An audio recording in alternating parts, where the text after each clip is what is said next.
Hello everyone, my name is Shray Nimani and I'm watching me on online Photo Shray Method YouTube channel.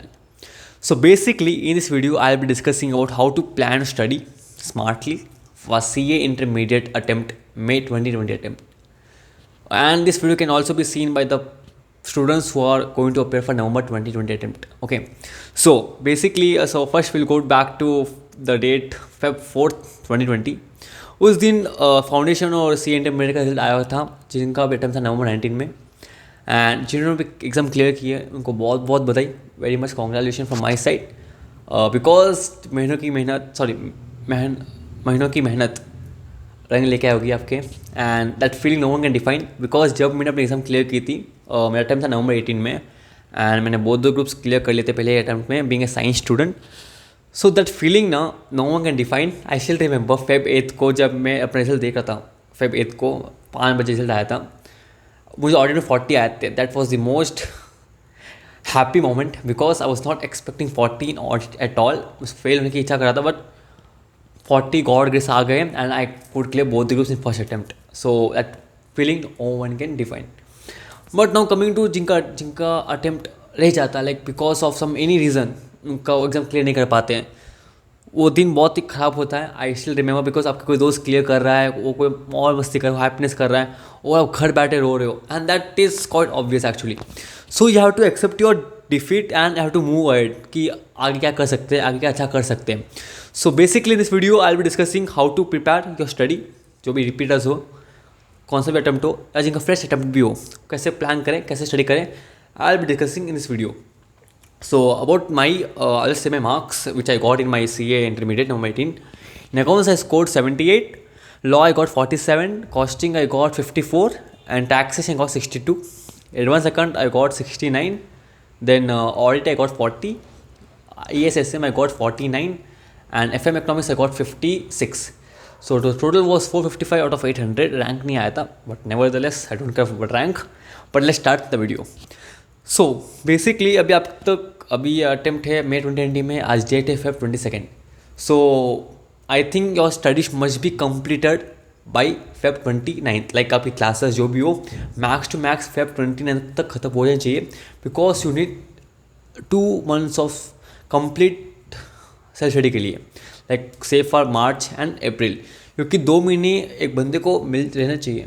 आज की date है Feb 23 2020 and I guess आपकी class ख़त्म हो जानी चाहिए मैक्स टू मैक्स फेब 29 तक because you need complete 2 months of self study जो आपके हाथ में 24 घंटे रोज़ के होने चाहिए. क्लास ख़त्म मैक्स टू मैक्स फेब 20 तक कर लीजिए बिकॉज जो 2 महीने होते हैं लास्ट के 2 महीने आपको बहुत ज़रूरी है टाइम डिवोट करना सेल्फ स्टडी के लिए क्योंकि आप इतने दिन क्या किए होंगे कि आप क्लास जा रहे हो घर पे आ रहे हो कभी कभी आपने प्रीवियस किया होगा कभी कभी आप नहीं कर पाते हो बिकॉज जो लास्ट के 2 महीने होते हैं that is quite important. So please be aware that you get all those 2 months. सो कि भाई कैसे प्लानिंग करें 2 महीने में कैसे करें planning like how to plan your holidays of 2 months. Simple से देखो सिंपल सा फंडा है. आई विल टेक सितंबर अक्टूबर मेरे लिए आसानी होगा क्योंकि मेरा टाइम नवंबर 18 में था. आप वो सेम अप्लाई कर लेना आप मार्च और अप्रैल में. ओके आप समझ जाओगे. So I started with so I gave first so I had 3 phases. First phase was from September 1 to September 20th. Second phase was from September 23rd to October 7th. And third phase of study plan was from October 8 to October 26th. Okay, so September 1 to September 20 I gave to group 1 complete first reading. ऐसे तो मैं daily class के वक्त में पढ़ता था but again I gave first reading from September 1 to September 20 तक for group 1. तो my more emphasis was more on understanding the concept rather than solving questions क्योंकि क्वेश्चन सॉल्व हो ना हो बट कोई भी कॉन्सेप्ट मेरे हाथ से छूटा नहीं चाहिए था. So I was making our that I was completing each and every concept starting from theory या कोई प्रैक्टिकल का कोई कॉन्सेप्ट हो starting from formulas everything. So my strong subjects were tax and costing. In that I scored 62 in taxation and costing 54. Though I scored 78 in accounts, that was not my strong subject at all. Because some theory questions came in exam of 20 marks, I was able to write that theory question of 20 marks and I landed up in getting 78. I'll be discussing over that. Okay. So please know strong subjects उस पर थोड़ी ज़्यादा मेहनत कीजिए. अगर आपका अच्छा है और स्कोर अच्छा बनाए ताकि आप उसमें और ज़्यादा स्कोर कर सके क्योंकि CA एग्जाम में क्या है कि आपको पास होना बहुत ज़रूरी है. लाइक ऐसी प्लानिंग करो कि आपको ग्रुप 1 में एटलीस्ट 2 सब्जेक्ट में आपको 60 आना ज़रूरी है at least 2 subjects aim for examination. बाकी 2 सब्जेक्ट्स में आपको 50s 54 तक भी आए चलेगा। आपको नहीं बोलोगे कि आपको कितने कम लाने, but based on time constraint everything. So first I start from taxation. Tax में आपको जीएसटी कंप्लीट करना है, 100% प्रिपेयर होनी चाहिए जीएसटी, क्योंकि that's called easy part. 40 marks का आता है, ईजी पार्ट है, स्कोरेबल पार्ट है। डीटी मानता हूँ क्वेश्चन की तरह है, 60 मार्क्स का बहुत कम है क्वेश्चन वो, but you can do chapters which I am going to say. You can start from salary, advance accounts, TDS, TCS, clubbing provisions, set off and carry forward वो chapter, housing property एंड ये chapter resident status. ये आपके पहले जो भी उन्हें बोला अभी वो चैप्टर पहले ख़त्म हो जाना चाहिए। And for God sake don't leave TDS, TCS, advance tax. बच्चे छोड़ के निकल जाते हैं, बहुत स्कोरिंग चैप्टर है, please go and do that. बाद में टाइम बचे तो भैया आप कर लेना कैपिटल गेन्स, पीजी को करना है। कैपिटल गेन्स थोड़ा ट्रिकी चैप्टर है, तो मैंने उसको थोड़ा लाइटली देख के चला गया था। एग्जाम में क्वेश्चन आया था, मैंने उसको एग्जाम स्किप कर दिया था क्वेश्चन वो, so I was not able to do that question. So capital gains को मैं थोड़ा ऊपर देख लिया था, बाकी सब मैंने पढ़ के गया था। But you can follow the sequence which I said now. आपकी आसानी होगी, आपको थोड़ी मोटिवेशन मिलेगी, क्योंकि चैप्टर ईजी से तक बोला मैंने, आप वो कर लेना। बट जीएसटी में you should have 100% grip. And अभी तो एमसीक्यू भी आने वाले हैं, MCQ. So you should more aware about the section numbers, maybe they may ask penalty की प्रोविजन की, कितने पेनल्टी कब तक देना है। सो छोटे छोटे फिगर्स होते हैं एग्जाम में ना, may ask from that. So you should be aware of this type of concepts. Now coming to law.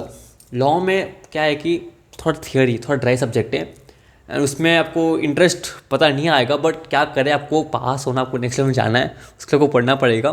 So nevertheless law में first start from company law. Company law में आप कंपनी लॉ में पहले वो dividend chapter है जो बहुत compulsory उसमें आना है, जो लाइक जो भी portion CA final CA inter में लेके आ गया है वो पहले कर लीजिए। Then go to negotiable instrument, internal statutes छोड़ना मत, बहुत ही आसान चैप्टर है एंड बहुत ही काम का चैप्टर है actually. Even from industrial point of view, practical point of view, studying interpret statutes is quite relevant even from practical point of view. Okay, so please don't leave the chapter, बहुत important है। But sequence क्या बनाओ, company law, negotiable instrument, then interpret statutes. Now coming to accounts. Accounts में मेरे 5-6 friends थे, I guess उन्होंने नहीं किया होगा जो मैं आपको बताने वाला हूँ, वो मैं करके गया था। सो अकाउंटिंग मॉड्यूल 1 से मेरे अटेम्प्ट में नवंबर 18 अटेम्प्ट में 40 मार्क्स की थियरी आ गई थी। Theory in the sense 20 marks accounting standards, 20 marks complete theory, question number 6 was theory. तो मैं एक्सीडेंटली एग्ज़ाम के सुबह, नवंबर 1 या 2 को एग्ज़ाम थी मेरी, उसके सुबह मैंने थियरी क्वेश्चन 4-5 पढ़ लिए थे। एंड फॉर गॉड ग्रेस पता नहीं क्या उस दिन चारों के 4 क्वेश्चन एग्जाम में आ गए थे। आपको झूठ नहीं बोल रहा, आपको झूठ लग सकता, बट नेवरदलेस मुद्दे की बात में आता है कि please don't leave theory questions eight accounting module 1। आप ज़्यादा ध्यान मत दीजिए स्टार्टिंग इनिशियल डेज में, एग्जाम के करीब आने के तक आप उस पर थोड़ा थियरी क्वेश्चन कर लीजिए। ज़्यादा कोई बड़ी थियरी नहीं है, but don't leave the theory questions, क्योंकि एग्जाम में अगर कोई टफ क्वेश्चन आ गया लाइक पार्टनरशिप या सिंगल एंटिटी जो टफ आ जाता है, आप वो स्किप करके थियरी क्वेश्चन कर सकते हो अगर एग्जाम में थियरी क्वेश्चन आया तो। So never under estimate the concept of theory in practical subject, वो मेरा मुद्दा था बोलने के लिए। एंड बाद में आपको स्टडी सीक्वेंस का फर्स्ट इन्वेस्टमेंट, फर्स्ट 3 चैप्टर आप आखिरी में करना, पार्टनरशिप, डिबेंचर्स अगर आपके चैप्टर अगर आपके पेपर में है तो, एंड ये सिंगल एंट्री लास्ट में कर देना क्योंकि थोड़ा टाइम कंज्यूमिंग है। बाकी सब चैप्टर आप कर लेना, मैक्सिमम 4 अटेम्प्ट्स के प्रीवियस है पेपर क्वेश्चन कर लेना। डोंट डू MTP, कुछ काम के नहीं है, एग्जाम में आते नहीं क्वेश्चन MTP के, RTP कर लेना। Okay, now coming to costing. Costing में क्या है कि प्रैक्टिस इज़ इम्पॉर्टेंट, बहुत सारे वैराइटी ऑफ क्वेश्चन है, बहुत सारे क्वेश्चन है। अगर आपको टाइम मिले तो practice manual of old syllabus कर लेना, क्योंकि उसमें से क्वेश्चन आए थे टू बी ऑनेस्ट, और बट नेवरदलेस इनकॉर्पोरेट हो गए थे हमारे स्टडी मैथ में, जो अपनी मैं क्लासेस में गया था वो हो गए थे। सो मुझे कोई दिक्कत नहीं हुई, बट अगर आपने नहीं किए प्रैक्टिस मॉडल और सिलेबस से कर लीजिए, इट्स क्वाइट इंपॉर्टेंट अगर आपके पास टाइम है तो। Okay, so I would suggest that remember all the formulas. Now coming some of the quite general tips जो मैं आई थिंक ये मेरे गलती से मुझे बोलने पड़ रहे हैं, जो मैं एग्जाम में गलती की थी। So first tip would be on try to attend each and every paper for 100 marks. Try to attend, हो सके तो कर लेना, ना हो सके तो अराउंड 90 मार्क्स का अटेंड कर लेना, क्योंकि अगर पेपर अटेंड करते हो 100 मार्क्स का, आपकी जो होती पासिंग परसेंटेज प्रोबेबिलिटी वो बढ़ जाती है if you have written some relevant points okay. अगर आपको नहीं आता है आप कहेंगे ब्लफ दे सकते हो अपना, but you can write some relevant point also, ताकि आपको 1 मार्क तो मिल जाए। 1 mark is also important okay. So क्योंकि इन माई टाइम लाइक जब मैंने एग्ज़ाम लिखी थी कॉस्टिंग में, किसी कारण मैंने 75 मार्क्स का पेपर अटेंड करके आया था, and in tax I wrote only for 86 marks, but in costing I got 56 and tax I got 62।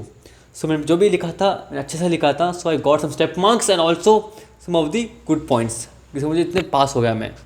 But आपको ट्राई करना है पेपर 100 मार्क्स का अटेंड करके आना है okay. Now second tip would be format for writing some theory papers, maybe law and GST, जिसमें laws आपको लिखने पड़ते हैं, and even for it. So first you can follow the format which I am going to say: section, relevant provision, facts, conclusion. Section आपको तब भी लिखना है जब आपको पूरी तरह 101% श्योर है कि वही सेक्शन है। ऐसा नहीं करना कि कोई फुद्दे में आके कोई हवा में हमको सेक्शन में लिखना है, ऐसा कुछ नहीं करना आपको। ऐसा कोई आपको रोमांचक नहीं करना है एग्ज़ाम हॉल में। जितना आता है उतना लिख के आना है, जो भी आता है परफेक्ट लिखना है, गलत नहीं लिखना है। गलत लिखने से आपको 0 मिलेंगे, 1 मार्क आपको नहीं मिलेगा okay. So try to follow this format for law papers और जीएसटी पेपर और डायरेक्ट टैक्स पेपर, ताकि आपको एग्जाम में को एक फुल स्ट्रक्चर फॉर्म मिल जाए कि आपका अगर ऐसा है तो he may give some good marks. And जितना हो सके उतना डायरेक्ट टैक्स में सेक्शन नंबर लिखो।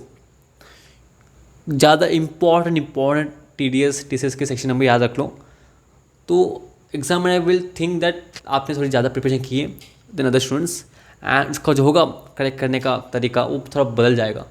सो that's some way to impress the examiner, कुछ भी नहीं है। एंड और एक थिंग की थियरी पेपर्स में ध्यान से लिखना and try to write valid points okay। So these are some of the general tips, and hope you clear your exams this May 2020 attempt happily, and hope your preparation goes very well. जो भी doubt है you can always connect me on Instagram at Shray Nimani, SHRAYNIMANI. And one more thing is that if you have got some good and also you can comment on my channel, कैसा लगा channel आपको, and I can comment your views on my channel and watch video you want next thing, please do comment. चलो मिलते हैं, bye.